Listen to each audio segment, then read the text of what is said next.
What's up? Welcome to Hack Shack Studios. Art T. Bear here. I'm just going to say it, 40-year veteran of this wacky industry we know and love, which is comic books.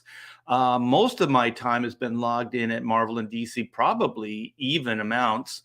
And then I worked with a little upstart company called Image Comics. We all left. We all got uppity and left Marvel Comics and just decided we were going to form our own publishing company. And you know what? We did, and it was fairly successful. And so now here I am with CG, doing the same damn thing I've always done. Is just throw my fist in the air and say, "Screw you." Whoever whoever was holding me back. So we got a great show. This is going to be a hacks chat. I like to do these shows because I get to spotlight new talent. Well, not just new talent, but talent in general. And I like to do deep dives and find out a little bit more about their backstory. What got them into comic books, what got them into wanting to actually create comic books, and then kind of their training, what they did to hone their craft to get to this point in time. And so we got, oh my gosh, this campaign looks great. It's Frog G. What is it? Voodoo Gods and wait, I got to see this. This is a title and a half. Voodoo Gods and Magic. So this looks fantastic. The artwork is absolutely stunning. It looks like it's fully painted artwork. We'll get into that more. But we have the creator. I'm gonna butcher his last name. But we have the creator of Frog G. His name is Jason Bascom. Bascom, I hope. We'll have him come in and clarify. You might know him as Unhinged. That's his handle in the chat. So before I do that, I just want to, we got Past Master. I like to go in the chat here. We got Richie Doop. We got Pedro Ang. Let's see if we can get some more people in here. You guys get the word out, please. Jason definitely needs to get some eyes on this, man. This is important. We got Cisco Beast 82. 82 was a good year for me. Bonjour. Ooh, we got one of my people, Dave the Space Wizard. Oh, that's cool. God, I dig comic books, man. We're fucking weirdos. We're just a bunch of weirdos. And yeah. Well, you know what? Let's bring in Jason. And I see him backstage, and he's starting to get pissed. He's like, "When am I going to get to come in, man? When's my time to shine?" Look at him. Fucking, he's looking up at the heavens, and he's thrusting his fists. Oh my gosh, he's going to be pissed. Look at this. Wait, where is he? Add to stream. Wait, oh, there you are. There, you know what's funny? I was just roboting right whenever you were doing that. I'm like, you got to be kidding me. Oh, you know what I thought? I thought you were just kind of holding You were holding the pose. There it is. There's the pose. I was holding it, but then I roboted. I'm like, no. Well, I always just I always just go like, it's me. Like with technology, it's always me. Somehow. No, dude, my internet the past couple of days, it's just been weird. It's been funky, just give it a name. But yeah, when we first moved in, the Wi-Fi, I don't know. What I found out, Jason, and I don't know if you know this, like Wi-Fi is almost like a living entity. So you can hook it up, your router, you can do all that stuff. But what happens? Like at first, it might not function great, but what happens is it kind of networks on its own. Yeah, it kind of finds signals and it starts networking on their own, and then it kind of starts working. But sometimes it could take months, and I did not know that, so I was like replacing Wi-Fi routers and stuff. and so finally, this one guy, it only takes one guy that really knows this shit, right? And he goes, no, just give it a little bit of time. They find signals, and then they kind of figure it out. And I was like, okay. And sure enough, man, the Wi-Fi has worked great since. Yeah. Nice. Yeah. Ours is just our area. It gets funky, but yeah. And you were close. It's Bascom. It's just straight Bascom. Oh, Bascom. Okay. Yeah. Sorry about that. It's not calm. No, dude. I've heard Bascom. People put a B at the end of it, like I'm French. I don't know. So, No, yeah, you I've don't heard want to about it. be one of them frogs. Those frogs. Well, hey now. Whoa, Whoa, hey, wait a hey, minute here. whoa. Wait a minute. Well, Frog I just G. want to say, man, I feel like I know you, the unhinged. You show up in all the chats and stuff like that. So I get really around. feel like I know you already, or at least I know a part of you. But we're going to get a little deeper, and we're going to get all the pieces. We're going to all the parts and all the pieces of Jason's Deliciousness. elaborate career, and It was- what motivates Jason. We're going to get into Coffee. Yes. Coffee. Motivates me. It motivates me. It is, But we have to get into this, okay? Yeah. If you guys don't know, Jason's got this great campaign. It's Frog G. The link is in the description, so if you want to check it real quick and listen in, you can. And we're going to get into that. But Jason brought up some cool stuff, and I would be so down with this. It's just what were you saying about hunting gators? My grandfather, my family, they hunt, and well, at least anyway, the outside of my immediate family, they hunt, and like my grandfather, he's in his mid to late 90s. Oh, you're roboting. It's robot Jason hour. Somewhere he would paint, but he still would want to go out, and still did go out actually, maybe like 3 years ago, even after he had a couple of strokes, he would go out and he'd still hunt alligators.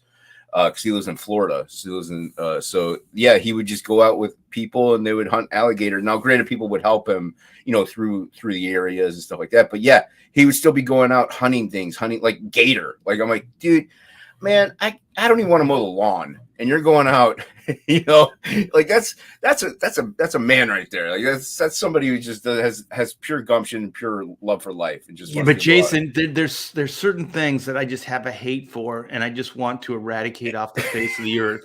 And one of those, there's snakes. I don't care. Like I'll kill any snake. And some people, well, it's just a garter snake. Is what I don't care if it's in. I don't go out. You're like Indiana Jones up in here. Yeah, like your grandfather. I didn't go outside my perimeter and look for. But if they're in my perimeter, they're dead. Yeah, there's a zone. Don't come into my zone.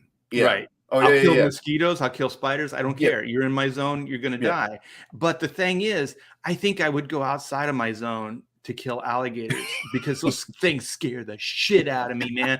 I went to, as a young lad, I went to Hialeah, Florida, and visit a friend, and we were in a band together, and we were gonna take over the world, right? And so we're there, and we're just kind of walking around, talking about our dreams. We're probably like 14 years old, 15 years old, right? And so he lived in a pretty affluent area. It was nice. It was Miami Lakes or whatever. There's like lakes all over. And I'm from Southern California. It's all concrete jungle, right? There's no green. There's no water. There's no nothing. And so I'm like, wow, this is really beautiful. There's lakes everywhere. I go, you go swimming in? Like, I'm just naive. I'm just stupid, right? And I'm like, man, that's like your watering hole, man. You go swimming anytime you want, all this stuff. And he's got like, that water? We don't go in that water. And I go, why don't you go in that water? He goes, there's snakes and alligators. I go, snakes and alligators, who cares? I would go up to the mountains, right? I'd go up to the mountains, and we'd swim in the creeks and the streams and stuff like that in LA and LA County. And there would be like snakes sometimes would be in the water and stuff like that. So I didn't like it, but I wasn't like, it didn't detour you. I wouldn't stop going swimming. Right. But he goes, no. Water moccasins, there's things that will kill you in there. I'm like, oh, okay. And so I still didn't believe him. And then we're walking, and there's golf courses and stuff. It's a beautiful area, Jason. And I'm like, what the fuck is that? That's an alligator. I'm like, that thing's like 7 foot long. He's like, yeah. I go, it's just walking across the green. He goes, yeah. Yeah. And then I'm like, oh shit. So we walk on. There's another alligator walking across the street. In just one evening's walk, there were 3 alligators. And these were not small. These were big alligators. I don't know how long it takes them to get this big, but these were mature alligators. These could take you down. And I was like, oh shit. So then I realized, you don't go in that water. Like, you don't do that shit. No. Yeah. I lived not too far from Hialeah, but I lived in Fort Lauderdale for 10 years almost. So and then I moved over to Cape Coral for a while. But and I'm not an outdoors guy at all. Like I think I went to the beach like 4 times in 10 years. So I don't like going outdoors. So that kind of works for me, and like staying away from alligators that way. But yeah, I was like, yeah, there's alligators everywhere there, man. Well, they can get you in the water. They can get you on they the get you on shore. land. People be walking their dogs, and you know they don't have a poodle anymore. You know, Right, so right. yeah, Well, they don't care. I've seen these sons of bitches climb fences, and I don't know why Mhm. I didn't think they could. They're just giant lizards, right? Well, And this just thing, look at their arms. Yeah, they're kind of. it was very awkward, right? I mean, they weren't Mhm. like lizards where they're just kind of, very, Right. mobile and they can jump and do all this stuff. But I saw it was probably, I don't know, 7 foot fence, chain link. I mean, you can grip the chain link. That thing was climbing the damn fence, and then it got up to the top and just kind of flopped over, just let himself drop. And I'm like, Yeah. oh my God, you could put a fence up and it won't stop these things. And then Malin on whatever it was, a Jack Show or something, they were showing these kids, and I guess they had it was at night, and so they had a camera in the backyard on the pool, Mhm. and they're just swimming, 2 guys, a girl, just having a good time. This freaking alligator comes up, jumps in the pool, and I'll tell you, when they decide to move fast, they move breakneck Oh, dude, speed, they're man. so quick. Oh Yeah. shit, man! That thing went after the 2 that were in the water. That guy kind of pushed his girlfriend in.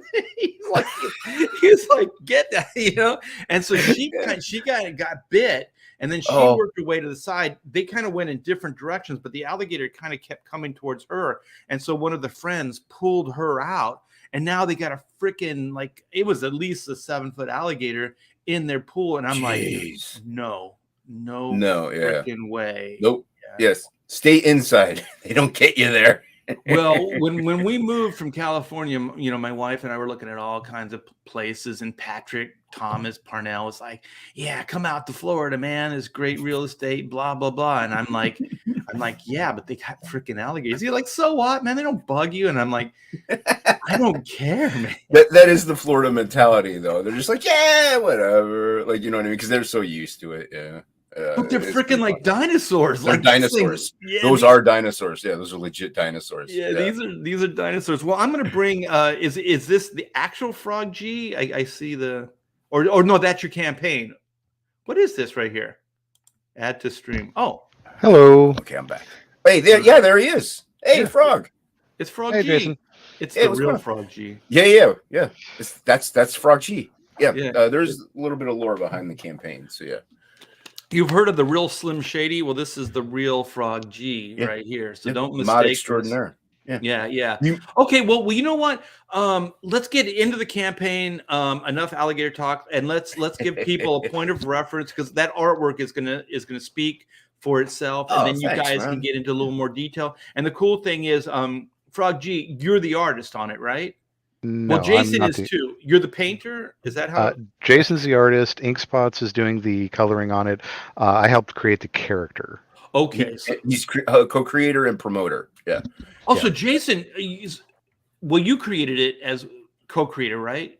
Yeah. Well, Inkspots, Frog, and I were all co-creators of Frog G, but Frog created the design, actually, because this is where the lore comes into play with the campaign. And I know we're jumping ahead because you said you like to give a deep dive and stuff like that. But with Frog G, I had a campaign called Absolute Book 2, and in it you can become a trading card, like kind of like get drawn. Kind of like get drawn in, but you become a trading card, and everyone who backs the campaign gets one of those trading cards. Not you become a trading card. Okay. Yeah, I'm gonna. If I robot out, Frog, pick up, please. Can do. He did, yeah, man. So, he didn't lose any time, man. Yeah, that's why we love Frog, man. Yeah. So I don't know, but yeah, he said so. He backed the trading card. He designed the character, so he's like, hey, make him look like a frog, give him a goatee. I make him a mechanic, and then he's like, I shot it to him, and now Frog is I don't know if he's in your chats much because he works third shift, so he might be sleeping whenever you're streaming. But he's a mod in a lot of the chats, like a lot, like a master link slinger, like it's crazy. You can mention like a Dolly Parton video and he'll pull it up like in 4 seconds. We don't know how he does it. It's magic. I need that guy. Yeah. Everybody needs a Frog G. Everybody needs a Frog G in their chat. But I forgot to put the wrench in. So it's like, hey, could you maybe give him a wrench? Because he's wrenched in like every chat almost that he's in. So I was like, yeah, definitely, dude. And so then I shot it over to Ink Spots, and Ink Spots like colored it up, and he put in a lot of the background colors and well, let me. I'm a little confused. So give not just me, but everybody else. Okay, so Jason is the pencil. So Jason, you're the penciler colorist, or you put down the pencils and somebody else colors? Well, with the way I work, because I'm visually impaired, I actually draw like kind of like the outline digitally, and then I'll print it up, and then I'll finish it up with pen and ink, and then I shoot it over to Ink Spots, who's the colorist. Okay. Yeah. So this is a collaborative effort. It's a pure collaboration. So some of this looks like it's not ink; it's like side of pencil. Like it looks like there's some tone in here. If there's anything doesn't look like ink, that's probably because of Ink Spots himself. He does traditional, digital coloring over it and painting techniques. But no, I do just dip pen and ink, man. I don't do any pencil work. Oh shit! If I do any pencil work, it's very rare. So if you have a piece by me that has any kind of pencil in it. Just because, like I said, with my eyes, I can't really see the pencil all that well. So it really just is almost pointless to do pencil work. But I've done sketch covers and stuff where I'll do red pencil or something because they're quick sketch covers. It's a quick layout. Right. But yeah, no, normally I just, like I said, like it's not blue line totally because I draw in like total black. When I'm doing digital, I'll do like. Yeah, he'll do the heavy ink on the black part. He'll get a little splatter in there. It's just the outline like that. Yeah, my internet. Yeah, I'm kind of the same, Jason. I'm so sorry. Hey, no problem. I'm kind of the same. Like, I think mine is just I've trained myself to see the black line, so I really like the black line better than the gray line. Than that pencil line. And to me, it really makes things pop, and it makes it like easier to see. Like I'll pencil something in, and I don't see that it might not be drawn properly. And then once I ink it, for some reason, I can actually see it better. I can see the form, the proportion, all that. Oh, yeah. With me, I have a condition called retinitis pigmentosa. So it's quote unquote bruising on the retina. So I actually have blackout vision fields, and I intake light differently and stuff like that. That's why like non-photo blue is like it really doesn't work for me all that well because I can't see it. It's just gone. So it's doing its job. It's doing its job on it's like I do work digitally a lot, but I'm trying to do these more traditional pages. I love doing in pen and ink. I just love getting dirty, So yeah. And this is great stuff, though. Look at this. Yeah, the combination of Jason and Ink Spots, it turns out some amazing work. Hate my internet. Oh, you hate it. I hate it, dude. It was funny. It was fine earlier too. Like you saw, we were just fine. Yeah, yeah. Now it's like not. And now that you need it, now that you really need it. Yeah, it's you not. It's a breathing entity. It's just doing whatever it wants. Yeah, yeah. So God, Jason, this is great stuff. No shit, Thanks, brother. Man. Yeah, I enjoy the hell. There's this great energy, and you know what? I thought you were the colorist because the colors work so well with your line art. Like it looks like one vision. You know what I mean? Yeah, Ink and I work really well together. We really do. We're a great team because we kind of have those same influences, or at least similar influences in a way. So yeah, having those same influences do help them. Their styles mesh together really well. So he likes that kind of stuff anyway. So I'm so glad Frog is here. I'm here to help. Oh, thanks. I love all the details. So who's the one dropping all these eyeballs in here? Is that you? That's Ink Spots. That's Ink Spots. That's insane. Well, and that's why I was trying to say it's a true collaboration because Ink will do we give each other total freedom. I don't really edit out what he does. We don't rein each other in any way. Really, we just go at it and have fun. That's what this is. It's comic books. They're supposed to be fun. Yeah, this mouth reminds me of Ren and Stimpy. Like when they get in the close-ups, all of a sudden there's crazy detail that there wasn't in the rest of the story. This mouth is crazy looking. Oh my and god. it's drooling onto the panel below it too. Yeah. It's just an awesome touch. Yeah. I love even like little detail, like he's touching this guy and it's like this little Yeah, energy thing. this is the voodoo. She's cursing him, so she's like pink, like you know how people poke you. Yeah. Hurts. Oh, I hate that. I hate when old people poke me. Yeah, dude, it's like they got their bones are just Yeah, it's like stabbing you. yeah, man. Yeah, it's Brutal. oh, look at this. That bedroom scene with the shoes there. That is killer. Thanks, dude. Yeah. Freaking all kinds of texture there. Yeah, and like Ink will put in like he has those little eyes in the mouse hole there for like there's a little mouse in the mouse. Oh yeah, the hole. little dot yeah. thing. I didn't put the ink. That's ink spots. Yeah, he'll do his thing. Yeah, and So like even the back. This is your introduction to. Oh, that was the curse. The curse was.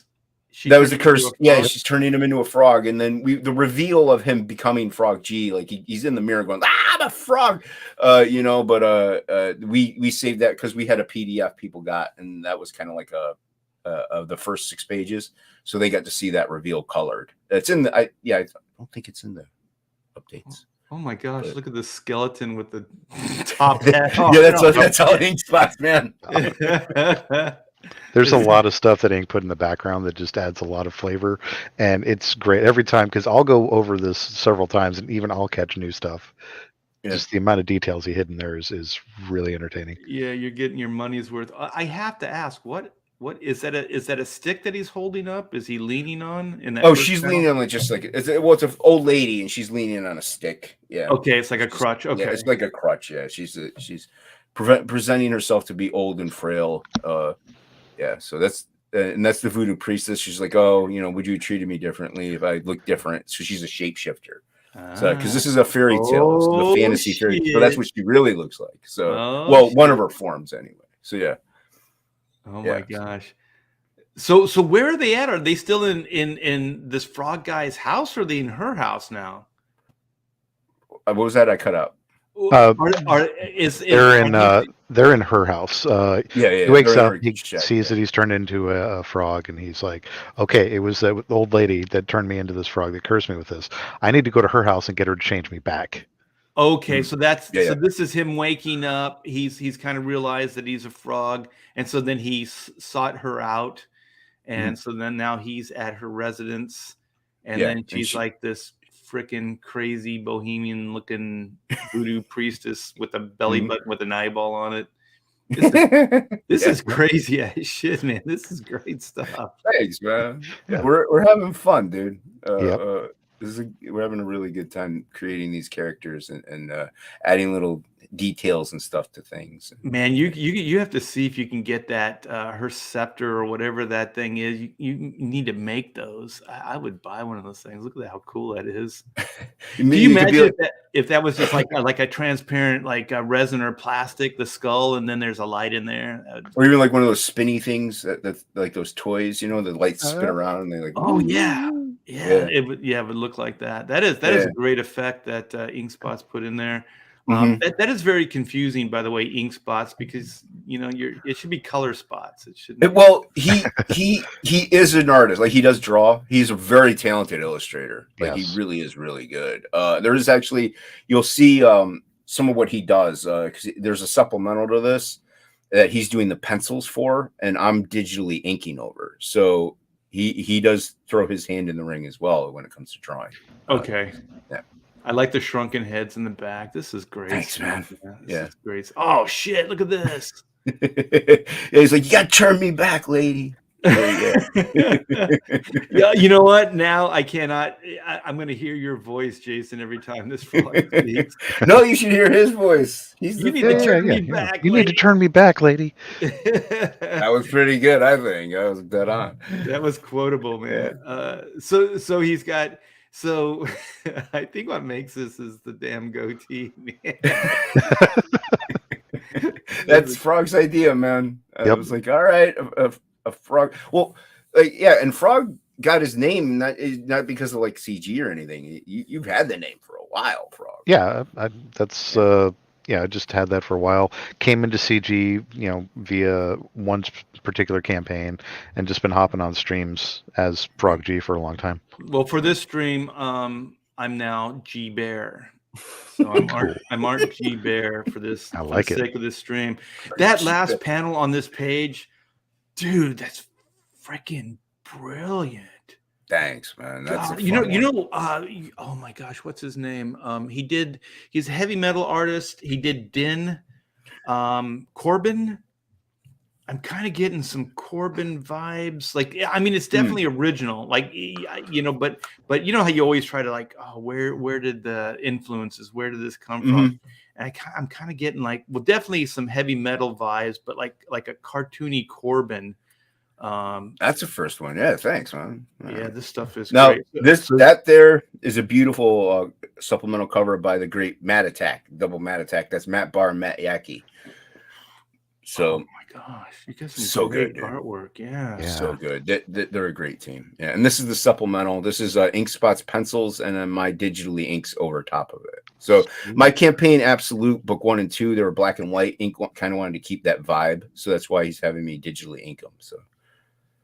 That's cool. That texture or whatever on her or this thing's wrist, that like wristband, that's pretty cool with the black and all the kind of the sperm cells flying around. That thing's awesome. Yeah. Thanks, man. Oh shit. Look at this. That one was a fun one, yeah. There's a lot of work involved. Look at that werewolf just kind of skulking. Yeah, he was fun. Yeah, and like Ink Spots like drew all these. I mean, the cross hatching and stuff is my contribution most part, but like the form and shapes and design, that's all Ink Spots. Like he drew it all. He wanted me to add my own little thing to it, and that's where like the cross hatching and like the hard shadows or whatever I kind of throw in. So, yeah. Well, this is not little. This is a major contribution here. Thanks, man. It's a lot of work. This is great stuff. Still not enough, you say? Still not enough. Oh, shit. That's a variant cover by Irene Strakowski from Fiendish. Billy Basco's coloring it right now. Yeah, he's doing a great job. We're getting updates on it. So yeah, it's beautiful, man. She killed it. Yeah, that's amazing. Okay, so I don't know where to start. I'm completely overwhelmed at this point. This is a great looking campaign. Are these trading cards? What are these? No, this is just samples of work, like the panel layouts that Ink Spots does in pencil. Like you could see what he does for the supplemental, and then some of my promo work that we did because we were building this campaign while I was still drawing Absolute 2. So working on Absolute 2 because this was an accidental project. Like I was going to work on another Absolute title. Ink Spots was going to do a comic called Metal Mayhem Rock Boy. But the fans like saw the trading card and they were like, when does this comic come out? Like they thought it was a comic book. That was so good. Yeah, so like, well, yeah. So they're like, they thought it was a cover for a book rather than just a trading card that everyone got with Absolute Book 2. So they demand it. We'll make it. Yep. Yeah, that's right. That's the things you hope for. Oh, this is Ink Spots. It's just like this is practical painting. This is No, this is one of the tiers. We have a tier called the Big Daddy, and with it you get a 9x12 acrylic painting, panel painting, and Ink Spots will paint it live on stream of Frog G. It's the only time he's painting Frog G. The next campaign will be somebody else, but so yeah, it's a full on. You get a full on acrylic painting. Wow, somebody owns this one already. So yeah, that's great stuff. Yeah, he's good, man. And then there's some of the traditional pages, the inks. For the pages. Yeah. So this is all you. This is your pencils, inks, or just This is my inks. Like you could see where he turned into a frog, like he's holding his head. That's the panel that comes after the bathroom scene. That's the page. Okay. That's what you see. Yeah, that's what you see. He's looking in the mirror and he's like, ah, yeah. God, it's a great shot. Those eyes are fantastic. Oh my gosh. This looks like just so much fun too, like just insanity in the best of ways. And that's the line art to the cover. Yeah. Oh, I see why I was thinking there, because there's a lot of cross hatching. It almost looks like gray tone. So with color over it, it could look kind of like pencil, like side of pencil stuff. I gotcha. Yeah. I'm heavily influenced by Sam Keith and Jonathan Wayshak. those are two of my biggest influences, so they kind of rub out a little bit. There's a little McFarlane in some of my stuff every now and then, and Ink Spots is like this one totally captures that. But yeah, yeah. So I kind of picked up their techniques a little bit when it comes to cross hatching and stuff. Yeah, you have that that manic energy, and I mean that in the best of ways, like Thanks, attitude and life. You know, who cares about how accurate well, I do, because I'm a psycho, but I really like I really like artwork that just has like energy. Like this is completely original. You're not going to find this anywhere else. This is what indie books are all about, right? This is a unique vision, a unique style. You're not going to get this anywhere else, and it's beautifully done. Holy Thanks, shit, dude. man! Well, I tell people I can draw like the traditional way and like, you know, the Marvel comic method and like, you know, anatomically correct, but I like to make it more bombastical. You know, it's just more fun. It's more fun. Yeah. Right. But what I meant by that is like I'm just insane. Like I would much rather just be loose and just do stuff like this, but there's something in me that won't allow it to happen. You know what I mean? Like I'm just too controlling, I think. I gotcha, yeah. Yeah. Well, I think one thing that contributes to my style as well, and like with the grittiness and the looseness and all is my eyes. Like just because I can't see it too well to keep that like tight conformity that like I would love to get, like you guys get. I envy you. And so I'm like I would love to get it so much, but because I like stray out of lines or I go out, I make mistakes so much that I kind of just I have to work with them and I have to incorporate. So isn't it weird? You always want like what you're not, like, you know, like I'm like, oh, God, I wish I could be more like Jason, and Jason's like, I wish I could be more like Mainstream. Yeah, dude, I wish I get those tight lines that you guys get. I'm so jealous. I'm like, oh, it's so clean and gorgeous. I'm like, oh, it's so good. There's this girl's hair right here. Oh, holy shit. like, and I like the way there's the line art, and then there's the way the painted line like just complements it, just adds to it. Like this is an additive. Like a lot of times, like you see this kind of color and it just destroys the line art, right? It's just like they fight and they conflict. But this, like I said, it's like one vision. It's like the artist did the line art and the coloring. I mean, this does happen every once in a while, but not very often. So this is a really good combo. Okay, so this is the guy before he turns into the frog. Yeah. Yes. Frog G in the book anyway. Now that frog is not a big black dude, but in the comics, because we were kind of like a Spawn thing, you know, we were going for like a little bit of a Spawn thing. So he's like this, and also we thought it'd be humorous. A big buff black guy gets turned into this scrawny, you know, little tiny green frog.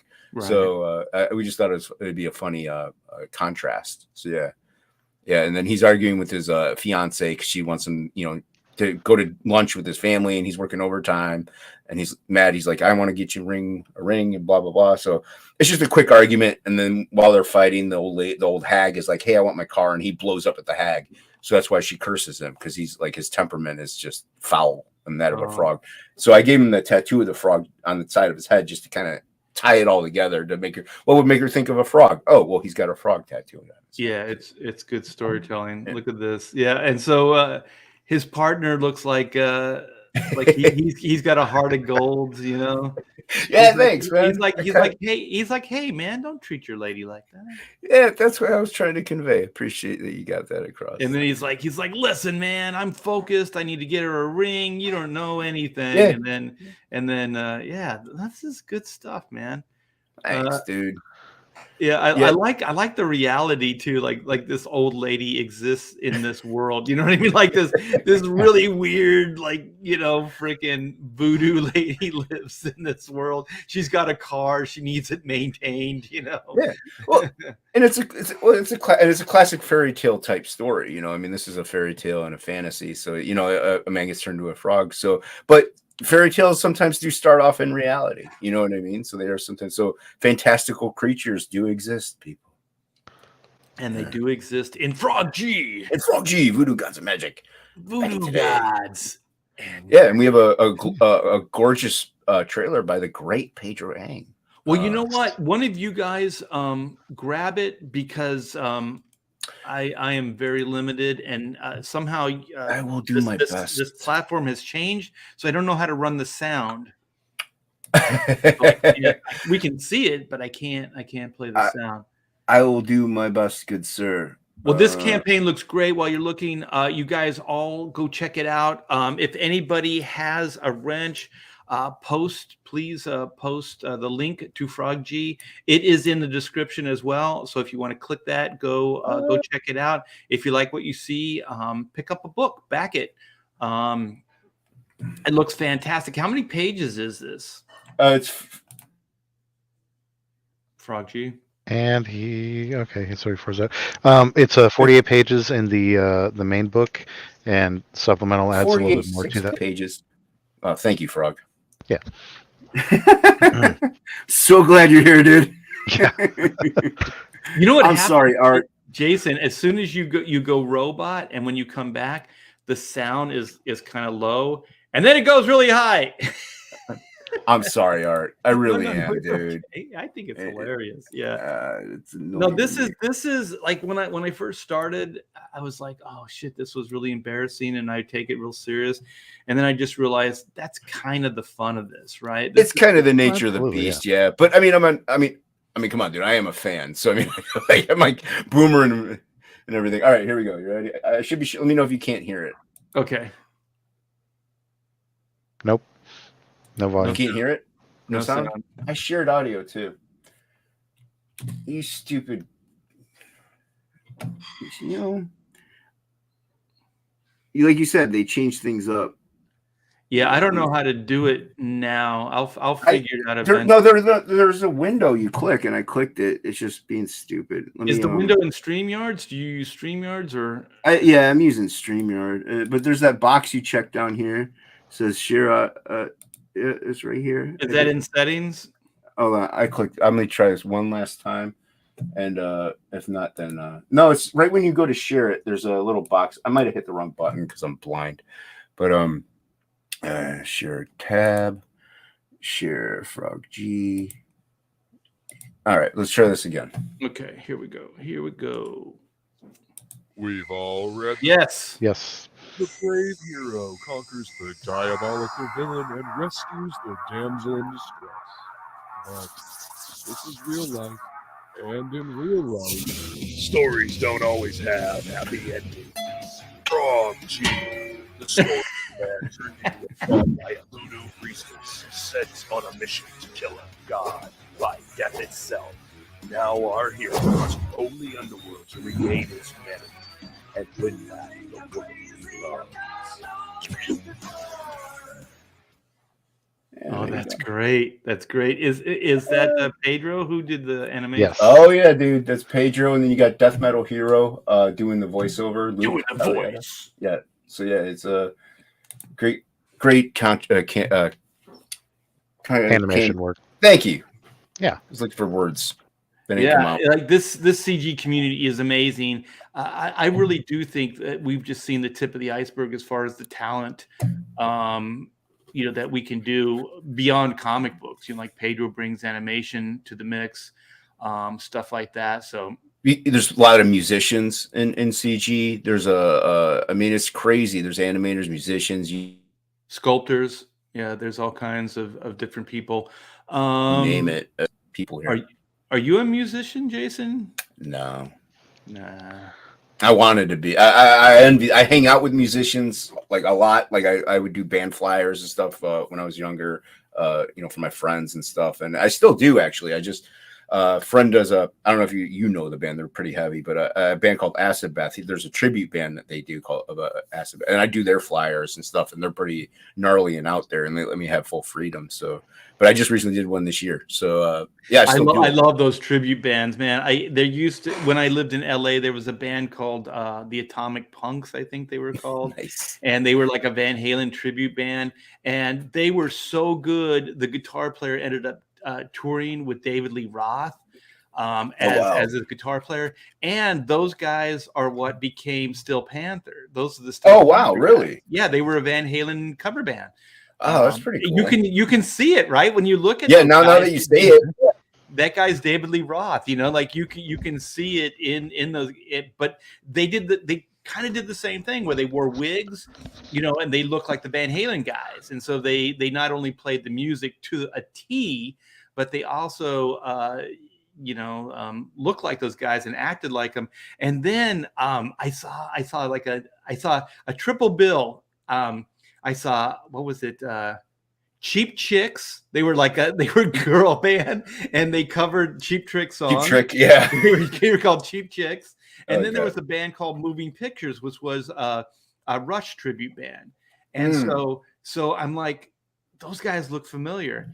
And the Rush tribute band was a lot of the same guys that were in the Atomic Punks. Oh, wow. It's like the same drummer, same bass player. So it was maybe it was the same guitar player, drummer. Yeah. Wow. And then they had a different bass player, singer.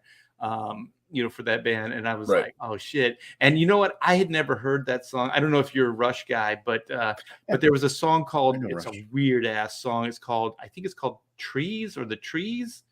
That I don't know. And it's a freaky weird song. It's about like these trees in a forest, and the oaks or something, or like the one trees are yelling oppression because the oaks take all the sun.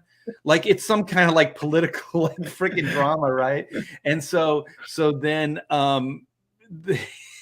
they commit to it, man. They go all the way with it. And then at the end, I just remember the end. It was like, so the trees decided, and they created a noble law that all trees would be, there would be equality with all trees to axe something and saw.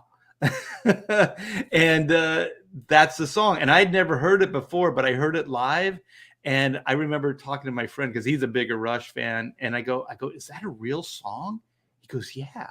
And so I looked it up and I was like, this is the weirdest song I've ever heard. It's about trees and demanding equal rights and just weird. So weird. Yeah, Rush is kind of out there though. Yeah.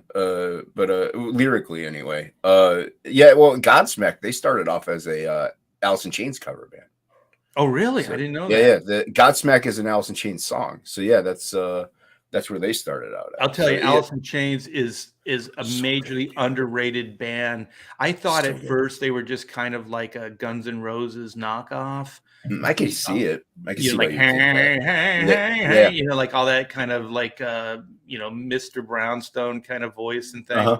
But then I was like, oh shit, these guys in a lot of ways are better than freaking Alice in Chains and Soundgarden. Those are my two favorite grunge bands, like from that Seattle era and stuff. Soundgarden, that's Chris Cornell. Chris Cornell, right? Yeah, one of the best vocalists probably to ever have lived. Yeah, I think like he kind of, I think towards the end, like with Audio Slave, he didn't have the chops. But man, early on, holy shit. Yeah, Louder Than Love, stuff like that. Like Jesus Christ Pose, you listen to some of that early stuff. What he could do, he would blow out mics. Like he went through like 4 or 5 mics in a recording Super Unknown, I think. Wow. Or something like that. Yeah. It's just ridiculous. And they're like, yeah, you're not supposed to be able to blow these out. So yeah, that's the kind of voice he had. Yeah, when I was in bands, I'd say singers like that don't even need mics. You know what I mean? Dude. No. Yeah. So yeah, there's God, it's great. I could talk music all day. It's definitely yeah, I'm picky, but I love music, dude. I'm very, very picky. But I'm a huge music guy. Like, I would hang out with musicians. To me, whenever I'm drawing, music will fuel like sometimes what goes into the piece. So it's just, I love it. We have some fans too. Jar of Flies, yeah. Jar of Flies, Facelift, yeah. The whole band was just fantastic. Drums, bass, singing, they knew their stuff. They were the two guys, right? They both sang. I thought that was they did harmonies together. And Lane Staley, who was the lead singer, ended up dying. They got another singer who kind of is close, but. It's to me once Lane passed, like kind of the soul of, because it's more than just singing. There's like writing, there's contributing to the development of these songs, and sometimes you can get guys in there that can mimic it, but they just, like you said, it's the soul. They just can't replace the soul of it. Like once it's gone, it's gone. You can appreciate it. I like the bands that do continue, because there are people that never got to see them live. Right. You know, and Pantera's another one. They're coming back, even though Dimebag and Vinny are both dead. You know, Rex and Phil are gonna next year. They're doing a Pantera, tour. So, and plenty of people didn't get to see him. I was fortunate enough to see him back in the '90s. So, yeah, definitely. Hey, we missed you last night, Camel Moon. Hey, what's up, Camel Moon? Hey, Camel. Well, let's get into some influences here. Let's do some deep dive. So we got a young Jason. You know, he's naive. He's kind of like thinking like, what are these comic book things? You're kind of like opening them up, trying to figure this stuff out. So where does it go from there? And how old were you when you got your first comic? And if I robot, I apologize. Frog can't pick up on that one. True. But no, I was around 10. Maybe a little younger than that. We were at a grocery store, my family. It was two of my other brothers and me. And if you bought so many groceries, you get a free comic book. So we got 3 comics. I got Thor 411. My one brother got an amazing Spider-Man comic. My other brother got, I think, the first Jim Lee or one of the Jim Lees or Mark Silvestri comic of the X-Men. And that was it right there. We were bitten by the bug. Of course, I got Thor.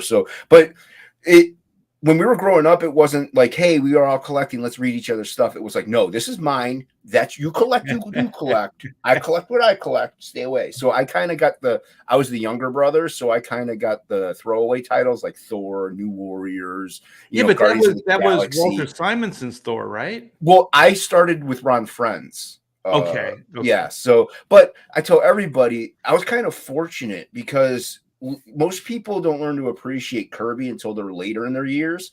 Friends was kind of Kirby-ish. Yeah. And so when I saw those older Thors, I was like, oh, this still looks pretty close to what I'm reading now. So I kind of got into Kirby a lot earlier in my years than most people do. And I learned to appreciate his work. But then, like you said, dude, Simonson, forget about it. Once I saw those, I was like, holy mother of Moses, these are gorgeous. So yeah, but and those really weren't like so much, like I guess you could say the start of my influence in a way. Like you look at my stuff now, there's no way you could see it, but because I was younger and I drew tighter, I didn't know like anatomy or anything. I was just like tracing. We got Robot. Yep. We knew it would. And of course, then it's cards and stuff like that. Yeah, so that's mainly where it all started off, was back then, and we just started collecting and just building and building and building. So you were drawing as soon as you got these books, like you got the bug, like so you're trying to emulate these comic books. You're trying to draw like, Ron Friends or whoever it is that you're looking at. Kinda. It was actually my older brothers. My oldest brother wanted to write because he started reading me around to write. And then my second older brother, he was the one who started drawing, and I kind of mimicked him.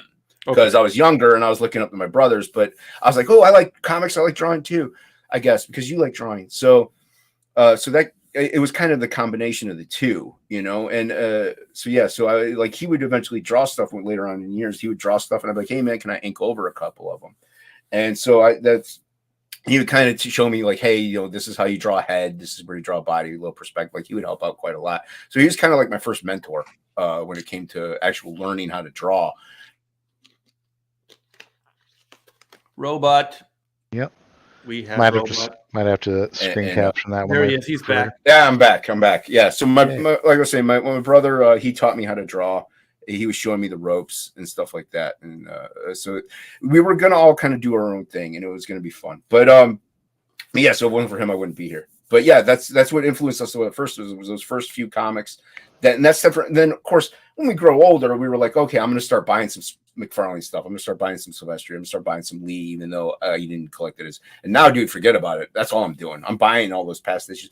I actually just picked up 3 weeks ago. I picked up some black and whites again because I lost them somewhere. So yeah, so I'm like, hey, black and white. I'm like, yeah, I'm getting it. So yeah, it was in the long box. I'm like, I can't believe these are here. Just know that was a long time ago, and I got a little better over the years. We all get better over the years, my friend. Dude, Well, yeah, 10 years ago, a little over 10 years ago, I actually did a little indie it's on Comixology. Somebody commissioned me a book called Cannibal Detective. And that's technically my first book. And it's, dude, even then I'm like, yeah, there's like, I'm better now, but also I could tell I wasn't totally ready. Like, there's that point where you're drawing and you're just like, yeah, I'm good now. I can draw comics probably, but you could see me still developing. And if you look at some of my stuff now, you can see I'm still actually working on getting better and better. So as artists, we never really we peak, but we are always like, I need to know more. Yeah, you know what I mean? My problem breaking in is like I had this incredible polish, like from the beginning, right? Like it looked professional level, but I absolutely had no idea what I was doing. So I had no understanding of anatomy, perspective, or really anything, because I'm completely self-taught. And so I got in kind of on a bullshit, you know what I mean? Like, and they called my bluff. They were like, oh, look at this. It looks like he knows what he's doing. And in reality, I had no idea. And so I still feel like I'm learning the basics, like every day, I still go back to Bridgman and I'll tell you just an artist advice. All those books that you read, like even 5 years ago, or, like when you were breaking in, reread those, go over those books, and you will understand them on a completely different level than you did when you first read those. Like there's stuff in Bridgman, like balance and rhythm and stuff like that to figures. And I had no idea what he was talking about. Right. And now, I'm reading that stuff and I'm like, oh, okay. Now I got because you see people and then you see artists that like their figures are kind of leaning or they're really awkward looking, and then you realize what that means, the rhythm balance, of the figure and stuff like that, and weight, all those things. And, there's a certain vocabulary that goes along with it that you really don't fully pick up, and people are very creative in how they word like a structure or something or even a style. Like I heard somebody call artist style is really their vision, so it's their voice. I'm like, that's a different way of looking at it. That's cool. Yeah. So yeah, definitely. Oh, Art's gone too now. No. It's important. He'll be back. It's his show, so he'll definitely be back. He'll maybe be back. Hopefully, we'll carry on. Frog, you and I, as best we can. As best we can. Hey. Now it's too freaking dark. Look at that. I can't catch a break here. Oh, you look gorgeous. What are you talking about? Come on. Well, thank you, sir. Beautiful. I did end up going to art college. I tell everybody don't. I regret it. I only regret it because of the cost. I had great teachers. A man named Jonathan Hunt, still talk to him to this day. Great watercolor painter, great illustrator. Phenomenal work. Did you go to Cervana or whatever? No, dude. I unfortunately went to an art institute, the Art Institute of Fort Lauderdale. The whole reason being is my brother was going to the Art Institute of Pittsburgh, and I'm like, and he talked about it, but that was in the mid to late 90s, back when it was actually reputable. And so he was like, oh, I love it. He's talking about teachers that would come in that were former pros. I'm like, this is dope. I want to go too. So I went to, and sadly, it turned into a college mill, and they just wanted money and blah, blah, blah. But I did have great teachers. Like, I can't knock that. I was fortunate. I hear horror stories about Art Institute teachers in other places. And I'm like, oh, wow, I really lucked out with who I had. Because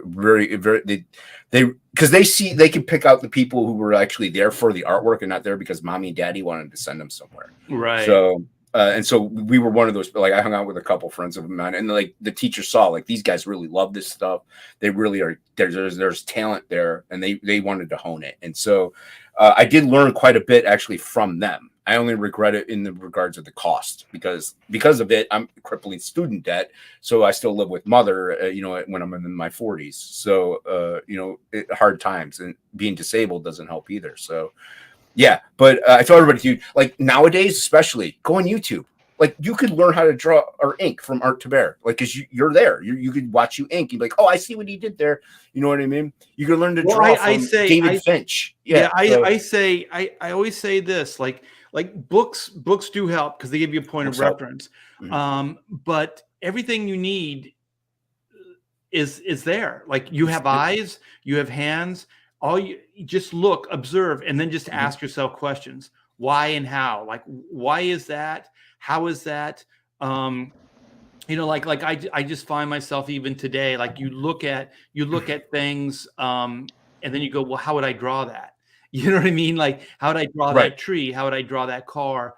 Oh, that's an interesting perspective. How would I set up the vanishing points? Stuff like that. And it really is, I think the creative process is just asking your questions, like how, why, how would I do that? Exactly. Why, what's the mass? Try to understand a tree, try to understand, on some level, an automobile or a human being, a figure, and the more you can do that, the better you are. And it's an ongoing thing. And school, I think, just gives you kind of a point of reference, but it doesn't make you a good artist. It can teach you techniques as well, but it doesn't make you a good artist. It's just like any performance, like musician, anything. You have to log X amount of hours in before you're proficient at it. Correct. So it's just a matter of filling up those sketchbooks. It's just a matter of putting the time in so you can get that payoff. Draw every day, like Frege says. Draw every day. And you have to. Honestly, that's what helped me improve quite a lot, actually, is like in my early 20s, like, because I got into comics. I did get out of it a little bit, and then I kind of didn't draw as much because I'm in my early 20s. I'm going out to bars. I'm, hanging out, I'm hooking up with women or whatever you may want to do in your 20s. I know it's weird, but but you like art goes by the wayside sometimes, and like your skill set will fall behind. But once I started drawing every day, like maybe in my mid to late 20s, I started to slowly improve. And I was literally drawing every single day. Like even if it was an hour or 20 minutes, it doesn't matter, or 5 hours. You draw every day, your skill set's going to hone and tighten itself up. And that's why I love Frege's motto of draw every day. And that brings us into CG, actually, because that's where I came into CG. Was I did have Absolute book 1 pretty much done. Like I had issue 1 and 2. I was going to go through Dark Horse or Image. I was going to try to get it that way. And the comic shop guy, he's like, why don't you go through Indiegogo or Kickstarter or something? I'm like, yeah, I guess so, dude. I don't know. And that's when I was following Frege for the longest time on Instagram and stuff. He'd go live and on Instagram. Then I saw him starting to go live on YouTube. And he's like couch doodles, and he would do his like, hey, I'm going to start doing tutorials in Inktober, and we're going to have Fragtober. It's going to be great. And so that's what I thought another thing was cool. And that goes back to learning how to draw. Like people would be like, hey, Frege, how do you draw this? And he would stop working on whatever he's working on and be like, hey, all right, well, this is how you build this structure and that structure. Once again, it goes back to all you have to do is like ask, and everything's available for you. Don't go to art college, everybody. But yeah, so that's where it got me into CG. Well, too late. I put my daughter through art school. I own some of her work, dude. I won some of her stuff in the auctions. On Shay on on Red Valkyrie did. Yeah, that's cool. That's cool, dude. Because I sold some stuff, and then she was on like the next time on one of the later slots, and I got a bid. So I like. That's awesome. So he had to bid. He had to sneak in there and grab that piece there. Yeah, and he definitely got that. There's something he really wanted. Oh, he's coming. Still roboting. There we go. No, I was waiting. I don't know if you were done talking, Frog. Just trying to fill in for you. But yeah. I mean, I think it really is. You just have to do it. Like I remember Adam Carolla, like he said, people come up with, for advice, like, you make these short films, you do the stand up, you do this, you do that. Like how do you go about? He goes, you just do it. Just do it. Like if you want to direct film, start directing film. If you want to draw comic books, start drawing comic books. It's not complicated. Like we always put like all these obstacles in front of us. Like, well, you have to have these things lined up before it can seem you daunting. do them. But you don't really. You just have to pick up a pencil and draw. That's really all you have to do. If it's what you want. I don't know. I think most people that do this professionally, people like us, Jason, and people listening that are artists, I can't not do this.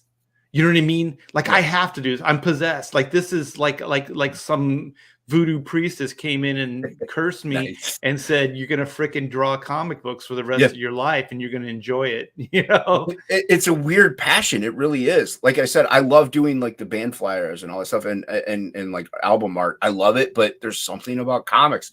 I don't know if it's the storytelling I don't know if it's the bombasticalness of it, of the long form, of just drawn out art or the panel layout. I don't know what it is, but there's something just gets us right back in. It's kind of like the mafia. They keep pulling me because back in.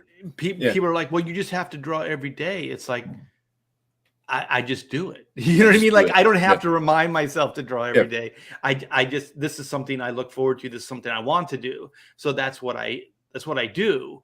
The biggest thing, I don't know if I think maybe there are people like me, maybe not, but my biggest breakthrough really was just to trust myself, just to be okay with like drawing the way I draw. Like for some reason, I was kind of always like, it's not good enough, or one of these days I'll be good enough, or whatever. And then it was just kind of like, you look at your career, like you said, black and white, and there's a certain look to it, but it's not what I'm doing now, and then you realize that, especially after 40 years, that this is a moment in time, right? This is what you could do at that moment. And then you kind of do it, and then you move on, and you always try to get better and improve. And then I also learned that you don't really downplay what you did in the past, because there is somebody that really enjoyed that work, right? So when you say, I hated this book, or I hated when I drew like this, or whatever, then it kind of in a way is insulting those people that still really like that book or that style. You know what I mean? So I've also learned, just don't downplay it. It was just a moment in time. That's what I could do at that time. And then you move on. And then, like, for me now, and I think the reason I like the indie versus mainstream is because mainstream, there is a certain like way and expectation to do things. You know what I mean? So you kind of do have to, and not that the conformity is bad. I'm not trying to frame this up as any of this is bad. It just is what it is. And so then you try to kind of be like, okay, this is what DC expects. And it's not like any editor says you have to do this. It's just kind of like you just do it because you know that this is, you look at the other comics, you see the level that everything's at. And so you got to meet it, or you're just not going to work.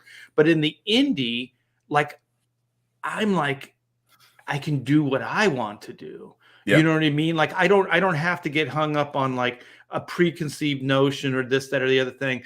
And I'm sure that the look is pretty much the same. Like, no one's really going to see the difference, but mentally I feel different about it. You know what I mean? I don't feel like I have like the weight of DC Comics or Marvel Comics on my shoulder. Like, I can just express myself how I want. And as long as people are backing it and supporting it, that's all that really matters, right? Because it's just us and them. You know what I mean? It's like the creative, and then the people that enjoy our work. And that is so much freedom. You know, Dan, you brought up Frege. We talk about it all the time. This is freedom. This is creative freedom. You know, this is what it looks like. Well, like, look at the pool that you have going on. You got Cyber Frog, you got Black Flag, you got Godlike, you got those styles. Then you got like Camel Moon, you got Frog G, totally out of the box, like styles that really don't normally fit into a cohesive. Look at what Bancroft produces. It's gorgeous stuff. Yeah. I mean, there's so much different styles and just variations and tools that it's true indie. Like, this is the, like, I mean, and it harkens back to the Dark Horse Image type stuff, days of old, where people had that liberation, that freedom to express themselves through their voice, and put something out and be like, this is like, look at the Max, like that couldn't be a mainstream book. It had to be an indie book. There's no other way around it. So there's something about the indie scene, and it goes back even into music. Like, at the underground music that was put out, it ends up becoming mainstream in a way because it's just so different and unique and good that people gravitate towards it. It's something about that indie part of it, that rebellious part of it. It's the freedom. It's the freedom to do it, man. Yep. It's that freedom. And I tell you what else. I mean, I never overlook this. Everybody in the chat, everybody listening, like, it sounds like, oh, Art's just he's going to go off again and get all heartfelt. But really, man, I've been doing this for a long time. This is an anomaly. To have a structure that supports these books the way they do, awesome. to the point where we can make ends meet. we can do this stuff, most of us, full time. It's a blessing. This doesn't happen every day. I mean, I waited from the Image time. Like when I broke into comics, I broke in Renegade Press, man, Aardvark Vanheim, like doing practically underground drug comics with Jim Valentino, and Dave Sim and those guys. That's kind of where I was at. And so that's what I thought I was going to do. I was going to write and draw like these indie books, but then you realize that it just doesn't pay. Right. You know what I mean? And so like a couple years into it, I'm kind of like, there's this Marvel Comics and they pay on time and, they're reputable and, stuff like that. So I was really looking after more of just a structure, like where I could trust that I was going to get paid. Because some of the indies, they, quite frankly, even the more reputable ones, they didn't pay you. They promised a lot, but they didn't pay you. So then I kind of went to Marvel and DC out of more survival. You know what I mean? Because it was a company that was established. They paid on time. Well, one, they paid, and then they paid on time and all that other stuff. And so that's really when I went mainstream. And so then when, but always wanting to do indie stuff, always, and the reason I never penciled more for Marvel and DC is because I'm a heart and soul guy. Like I get wrapped up in the story, you know what I mean? And I realized that being an assembly line guy for Marvel and DC isn't conducive for like somebody like me. Like it would eat me up, and it kind of did. So then I realized, but I could be a piece of something. You know what I mean? Like I could be a cog, and I could ink. I could be a supporter. Like even when I play drums, like you're behind everybody, but you're the backbeat. Like you're one of the most important parts, but you're not up there getting the limelight, right? You're a team player kind of thing. And so then that's kind of my role. But then when Image Comics came in and Rob Liefeld gave me the opportunity, I was like, oh shit, I can do this again. I can start thinking this way. And so then there was money, there was opportunity. And then, 25 years later, Comicsgate, and you could start thinking this way again. You could start creating stuff again. So, in my career lifetime, there's only been two moments in 40 years that you could even entertain something like this if you were a creative person. Okay, I actually need to hop out. You need to hop out, Frog G? Yeah. It was a full night of work last night, and it's catching up to me. All right, brother. So. I think we can handle the roboting, and I'll talk when Jason goes robot. Yeah, it's making me upset. Right. It vexes me. Vexes me terribly. Well, I wish everyone to have a great day. Later, Frog. Thanks for coming on, man. Yeah, thanks for coming on. It was good meeting you. Yeah, nice to meet you. All right, brother. Yeah, Frog's a good dude, man. God, he's so calm the way he talks. Yeah. Like he's like he level-headed. Like I'm always like I'm like one step from losing my mind. It's funny when you get Ink Spots in also though, because Ink is, if you ever hear him on stream, forget about it. He's off the rails. Like really? He's on 11. You know what I mean? So Ink's out there, and so you get Frog, me, and Ink Spots. It's the dynamics are so weird, man. But you know what? Like doing pontificators for almost 4 years now, 3.5 years. Nice. I realize what is the key is the differences. You know what I mean? The cadence of the voices, it makes it interesting. The different points of view, the different tonality. That's what makes it interesting. Yeah. Like if everybody was real similar, the way they talked and everything, then it gets boring. Yeah, it gets boring real quick. Yeah, I'll because I was streaming. I stream with a few friends that I met in CG. Matt Barr, Dan Plagle, Billy Basco, Luke Alietta. And our dynamics are all there. Ink Spots. And so we just whenever we stream, we have fun. And I mean, the chat kind of wanes in and out because of the topics. They kind of get a little risque, but it's still fun though. Like you said, the dynamics are there, and we have a great time. And that's, to me, that's what CG is, and that's what comics are. They're fun. They're having a good time. I don't understand like all the agenda and politicizing of it. So I never understood it. To me, it was. Well, this is what like early mainstream was. Well, comics in general was. Everybody supported everybody. Everybody helped each other because, quite frankly, Jason, there was no money in it. Like if you were like in those days, if you weren't having fun, you know, you weren't hanging out with your buds and you weren't drawing comics and having fun, then why the hell were you doing it? Because a lot of us could do advertising work. You know, we could make a lot more money and stuff like that. So we were there because we wanted to have fun and we loved the art form. Pure and simple. Money always helps, you know. Yeah, it kind of does. But you know, it was fun. But then it wasn't fun anymore with the agenda and people kind of like pushing, you know, the way things should be and expectations and all that stuff. It's like, you don't pay me enough to get that deep into this stuff, you know. You pay me enough to have fun. You know, I make my deadline. I do the best job I can with the time I have, and I try to have fun. Yeah. And that's the core essence of it. Because art, dude, working on artwork it's fun, man.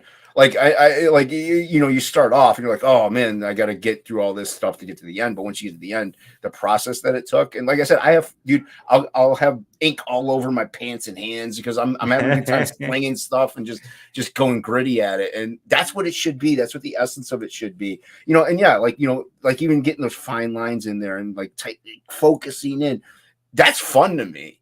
Like, and people are like, oh, Jason, you don't go out, you don't do stuff. I'm like, no, but I still have fun. I'm creating every day. Like, I'm doing something that's fun to me. Like, I'm hanging out with people. I'm getting artwork to people who love it. That blows my mind that people like, dude, growing up, yeah, it was my friends and family. They like my stuff, and a straggler would walk by. Oh, that's cool. But now I have people that love my artwork, and to me, it's just mind blowing that I have fans. Like, I have fans. I'm like, this is crazy. Yeah. Like, I never in my life. I'm like, this is, and I'm hanging out with Art T. Bear and Dan Fraga, and like, I was on an Extreme Mail-In a couple times. Like, this is surreal, you know. This is just a little boy's dream, you know. This is CG. This is CG, man. Baby. Is the CG, baby. This is CG, baby. But anyway, you guys, let's the reason you know, we have Jason on is we have Frog G, Voodoo Gods and Magic. Yep. How far into the campaign are you? I know you're still funding, so you're still live. You have 14 days left. Yeah. Well, we've been working on it. We once we get in a groove, we really hammer away. There's 15 pages inked. I think 13 or 14 colored. Sorry about that. All right. There's 15 pages fully inked. There's 13 pages colored, I believe, or 14. So we're there. We have 6 pages lettered because we did send out a PDF to a mailing list of. Are you seeing your page right now? Yeah. You're good. Yeah. You're good. Yeah, it's up.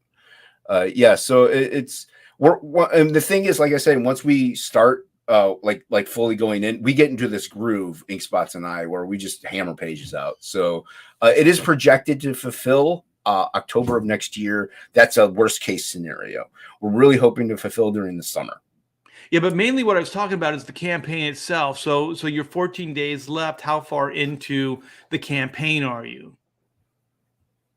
Like, is this the second 30? I'm so sorry, Art. Yeah, this is the second 30, man. So yeah, and the shadow ban really did hurt us. Okay, you're roboting. You know, because people can't get the funding kind of slowed up a little. Oh, did I robot out? Yeah. No, yeah. So yeah, it's the second 30. The shadow ban hurt a little bit with the monetary, you know, the amount that we have, but people are still backing. You know, people are still getting it through the direct links. So everybody, please share it out because that shadow ban is really hurting us. And we think what it is, and along with Shane and everybody, is that we changed something on the campaign. We added beanies. And I think that's when it happened.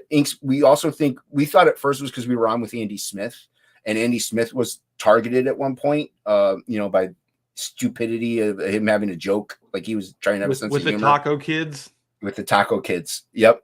So we thought maybe that might have been an instance, but that's why Inkspots did black out a Dan Plagle's cover, which is because this is an all ages book in reality. Like this is no worse than Spider-Man. This is Spider-Man meets Hellboy. There's no gratuitous violence. Like there's just some violence, but there's not blood everywhere. There's no sex. There's no swearing. Like this is like a Spider-Man book. And Dan Plagle did a cover of the Baba Gago, who's the main villain in this chapter, and she's got, it's Dan Plagle, so she has bigger boobs because that's his style, and she's holding a head, so it's a severed head. So we at first Shane thought that's what was the issue was the severed head. So we did black that out, and Ink Spots put a bar over her boobs, even though they're closed. So whatever, we thought maybe that would fix it, but now we're thinking, like Shane said, he uploaded a video and he got shadow banned after he had done that. So we're thinking we uploaded the beanies, so maybe that's what shadow banned us. The something in the coding was like nope, and so but we're still in cartoon jail, as Ink Spot says.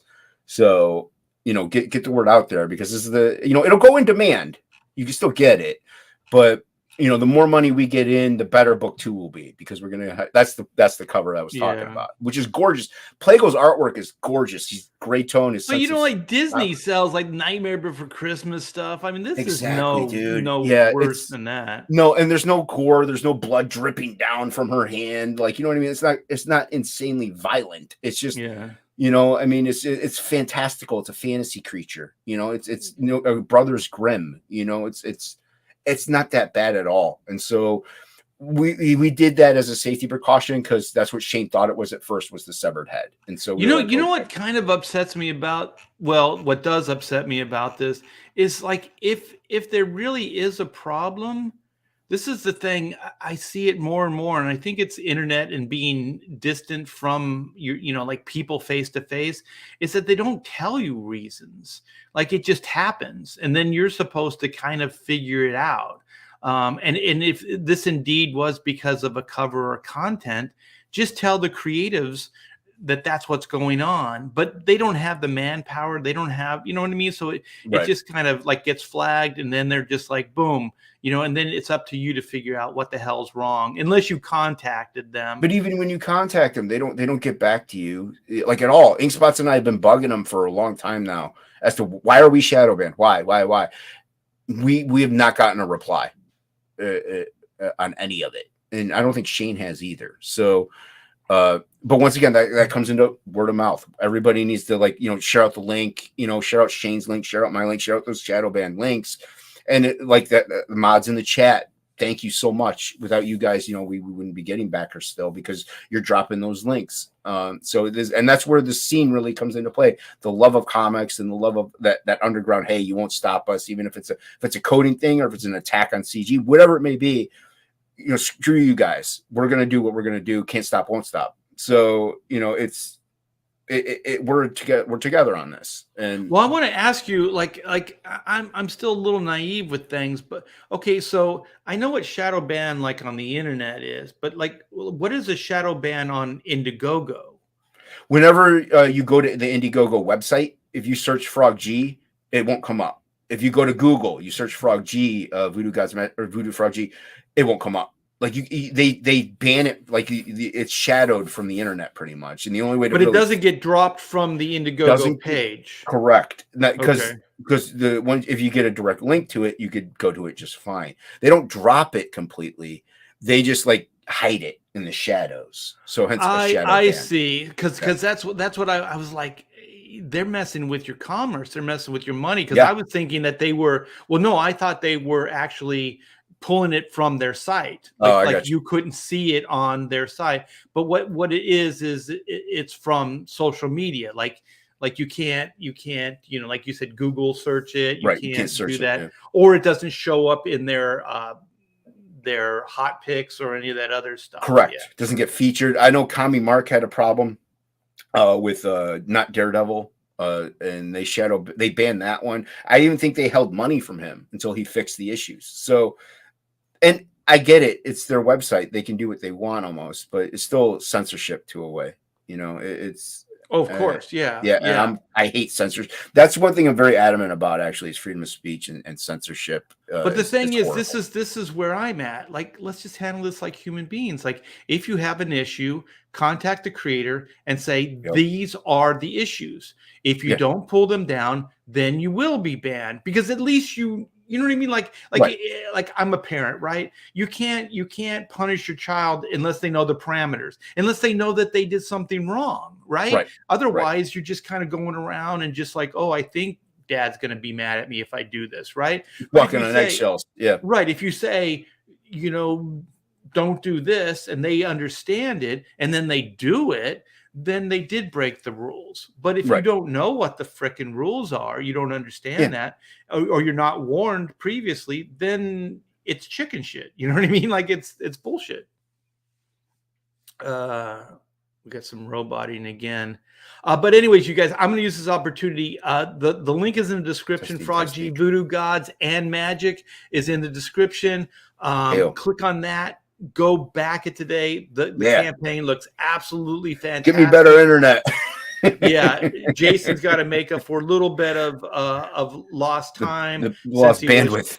He was shadow banned for whatever reasons. We can speculate. We don't know, and that's the other thing. Like you might know the reasons, like the terms. You might be okay. I'm not going to do those, but then they change their terms of services. So. It's like, but anyway, yeah. But even still, if you read the terms and services, like it might not actually say corpse bride holding her head. You know what I mean? Like it might not say that, or big boobs on a dead bride or something like that. You know what I mean? And then all of a sudden that becomes the issue. And you're like, well, I didn't see that in the outline. Yeah, exactly. Yeah, it's ludicrous, dude. Yeah, it's infuriating, but we'll prevail, and the next campaign won't be shadow banned. So yeah, you've lived and learned. The artwork looks absolutely fantastic. I think you and Ink Spots are one of the better teams I've seen in CG. Thanks, man. You guys really meld well. I look for that, like I said, I've always kind of considered myself as a team player, and sometimes you work with other talent and there's chemistry, right? There's just like an additive, like each one of you do your thing, but it's an additive, and then the end result is better. Sometimes it's like pulling teeth or like fighting with each other to get something that looks decent. You guys make it look effortless. And like I said, I thought it was the same guy, because that's how coherent it is. You know what I mean? Like you don't see stuff that's inspired on that level like that as a team. You know what I mean? Like usually it's just one guy. So that's very cool. Are you doing the writing and dialogue as well, or another collaboration? That's Ink Spots and me. This is a true total collaborative effort. Like all in all, like we'll be in Discord. We'll write some of it. He'll be like, "Oh, this sounds cool." I'm like, "Oh, this sounds better. This sounds cool." Lettering, same thing. I'll letter some stuff, shoot it to him. He'll fix it and do his thing, and then our editors will get it and maybe see what needs changed. But yeah. Well, let me see. I always try to keep interactive. I apologize, you guys. I really get self-indulgent when I do these hacks chats. I kind of get into my guests, but Indiegogo Shadow Band is kind of like a YouTube privates, or what is that? Privates, a live stream. You can still find it if you have a direct link. So that's kind of what you were saying, Jason. That's my understanding. So you got some backup there. Let's see what Odin says. It's bad enough that they think you did something wrong. But yeah, all you can do is scramble to try to change the campaign page, hoping it works. Yeah, because you just don't know, you just kind of at the mercy of them. And it might not even be that, like it could have just been an algorithm shift, for some reason or some weirdness. But I do think like there was a lot of the shadow ban talk like for the last couple days. So I do think what happens with these platforms is they just go, okay, let's do some house cleaning, right? Let's like, they don't do it every day, but they just kind of get this wild hair, and it's like, well, we need to police the site. Let's see what's going on. You know what I mean? And that's why this stuff happens in mass, and it doesn't happen all the time. Right. Because I just don't think they had the manpower to do this stuff, all the time. Well, and that's why also like Shane thought, and I actually started thinking like it's more of a coding thing, or something happened in their end. And so it's just, there's a button they have to hit, and like they haven't gone through and done it. We don't know. Like that's what I think too, because I just don't think they had the manpower. I think there was some kind of algorithm or something fit this template, and so then they just went in and just did it across the board. It's still chicken shit. They really should give all of us a heads up, but it is what it is. Hey, we got full blown psychosis. Trust no one. Yeah, Chris, trust no one. Had a great show last night, man. Chris is a welcome point of view to Comicsgate. Nice. And he's regular on Pontificators every Wednesday night at 7 or is it 8 Eastern time. It's always 7 my time, but it's 8 Eastern. 8 Eastern. And that show is picking up some speed, man, some momentum. So if you didn't see the show last night, it's still up. We get into UFO conspiracies, and Chris is a full-blown conspiracy nut, man. UFOs are his thing. So yeah. Also he has Penelope Powerhouse, which he's got the pre-launch sign up. So I don't have the link here, but the link is in that video from last night. So Pontificators, there is a link in that description. Click on that and go sign up for a free trading card from Chris Wozniak. Yes. So Jason, do you have a parting shot? You could find me here.